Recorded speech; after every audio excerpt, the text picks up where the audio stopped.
Welcome to the Tech Egg. Don't get scrambled. Enjoy the video. In this video, I will explain how to sign documents in Google Docs. Adding your signature is a straightforward process, offering flexibility for various needs. We will cover two main built-in methods: drawing your signature directly within the document or inserting an image of your existing signature.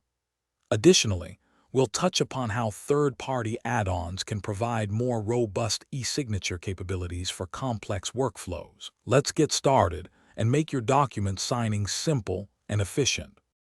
To draw your signature, begin by opening your Google Doc and navigating to the Insert menu at the top. From there, select Drawing, then click on +New to open a fresh drawing canvas. Within this new window, find the line icon and choose Scribble from the drop-down options. Now, you can use your mouse or trackpad to carefully draw your signature.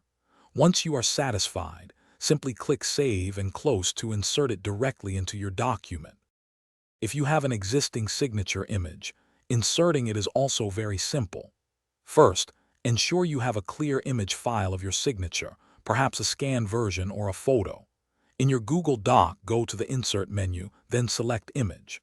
You can then choose to upload the file from your computer or your Google Drive.